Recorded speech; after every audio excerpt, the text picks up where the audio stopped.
Jabodetabek. Sebagaimana kita tahu, beberapa saat yang lalu ada banjir besar yang melanda Jakarta, Bekasi, Karawang, dan sekitarnya, termasuk sampai Cianjur. Dan kalau hal ini ditangani secara biasa-biasa, kita khawatirnya akan semakin membesar di waktu yang akan datang.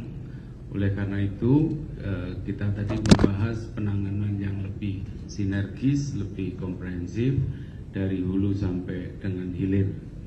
Oleh karena itu, tadi forum menyepakati untuk dibentuk tim yang bertugas untuk merumuskan secara detail aksi konkret di lapangan dan juga sekaligus melakukan monitoring dan evaluasi.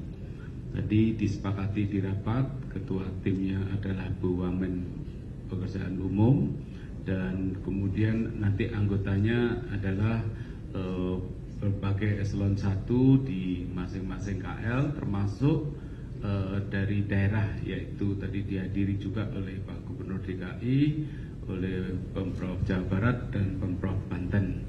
Jadi ini adalah upaya kita untuk melakukan penanganan sekali lagi secara komprehensif dan sinergis, sekaligus juga sistematis, mana yang bisa kita lakukan tahun ini, mana yang harus dilakukan tahun depan, oleh siapa, ya, kapan selesai, kapan dilakukan, dan seterusnya. Jadi ini tim yang ditangani secara komprehensif, karena memang kita korbannya sangat besar, jadi pengorbanan ekonomi sangat besar, dan ini tidak bisa dibiarkan terus. Oleh karena itu kami berusaha untuk menangani lebih optimal. Saya kira itu yang tadi kita bahas pada rakor pada pagi hari ini. Saya persilahkan pada Bu Wamen untuk menyampaikan lebih lanjut. Baik, makasih Pak Menko. Bismillahirrahmanirrahim. Menindaklanjuti dari apa yang disampaikan oleh Bapak Menko PMK, kami dari Kementerian PU sebenarnya sudah melakukan pertemuan dengan 3 gubernur DKI Jakarta, Jawa Barat, dan juga Gubernur Banten. Semuanya itu adalah membahas terkait dengan permasalahan terjadinya banjir Jabodetabek Bujur, dan tentunya kami juga bersama-sama dengan Bapak Menteri ATR dan seluruh gubernur ini juga sudah sepakat untuk menangani permasalahan banjir yang ada di Jabodetabek Bujur. Nah, hal yang terpenting adalah kita akan menyelesaikan tanggul, ya, penyelesaian tanggul yang sampai dengan saat ini untuk DKI Jakarta masih menyisakan 16,5 km, dan juga untuk Bekasi masih memerlukan 19,6 km. Ini akan didukung bersama-sama dengan pemerintah daerah, dan pemerintah daerah sudah sepakat untuk hal ini. Kita nanti sesuai dengan arahan Bapak Menko, kita akan membuat tim perumus siapa berbuat apa dan pelaksanaannya tahun berapa. Dan tentunya kami nanti juga harus melakukan monitoring terkait dengan pelaksanaan dari pengendalian bencana banjir ini. Mungkin itu yang bisa kami, dan kami mohon dukungan dari semuanya. Terima kasih dan wassalamualaikum warahmatullahi wabarakatuh. Waalaikumsalam. Jadi di sini juga tadi di hulu juga, ya, di Kemenko Pangan juga hadir tadi, dari Kementerian Lingkungan, dari Kementerian ATR, ya, Pertanahan juga, ini beliau Pak Wamen juga hadir. Jadi semua sinergis untuk mendukung pengurangan resiko bencana ini dari hulu sampai dengan hilir. Saya persilakan Pak Wamen. Pak Kepala BPP. Saya kira itu saja, Bu Kepala BPP.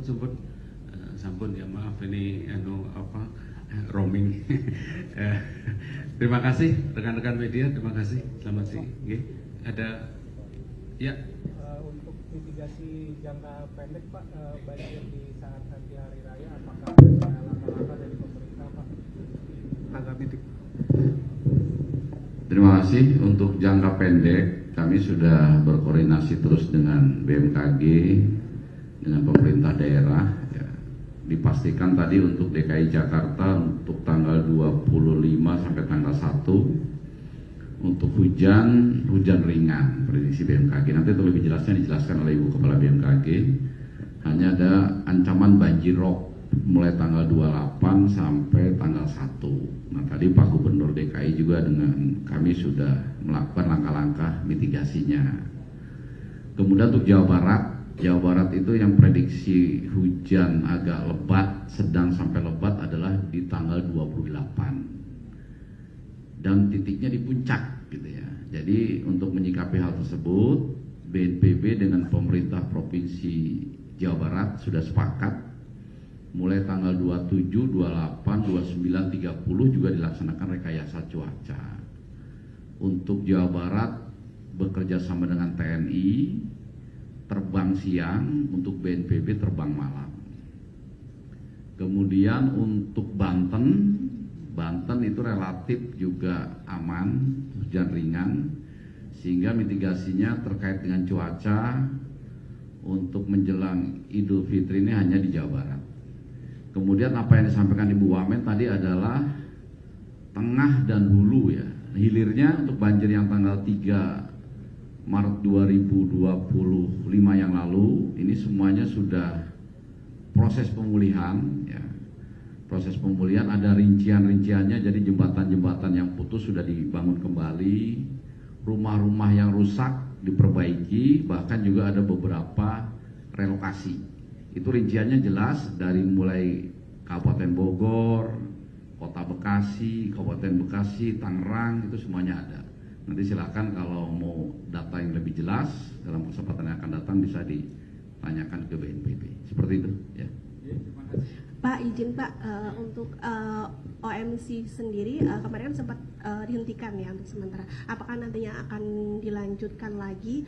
Kemudian apakah untuk jangka panjangnya, apakah ada rencana untuk menghijaukan lagi puncak seperti yang villa-villa atau tempat hiburan wisata yang di puncak? Apakah nantinya termasuk jangka panjang untuk hijaukan lagi? Jadi yang Putri yang terakhir tadi ya, yang mengenai area-area yang di hulu, salah satu yang akan dirumuskan dan juga langkah-langkah yang akan dikawal adalah juga mengenai perbaikan di hulu. Mulai dari hulu, tengah sampai hilir. Jadi itulah yang nanti yang akan dirumuskan. Mengenai operasi EMC, saya persilakan Pak. Jadi OMC itu tidak dihentikan ya. Jadi kalau memang nanti BMKG memberikan informasi ringan, hujannya kecil, tidak mengakibatkan banjir ya kita hentikan. Tetapi begitu ada informasi ini bahaya, lebat, ekstrim, segera kita masuk lagi. Makanya tadi kita jelaskan sejak tanggal 20 berhenti, kemudian kita prediksi lagi sampai sekarang 25 sampai tanggal 1 sampai dengan hari raya tadi sudah saya katakan. Jadi yang kita akan rekayasa adalah Jawa Barat ya. Untuk DKI informasi dari BMKG hujannya ringan seperti itu ya, itu akan berlangsung terus ya, seperti itu.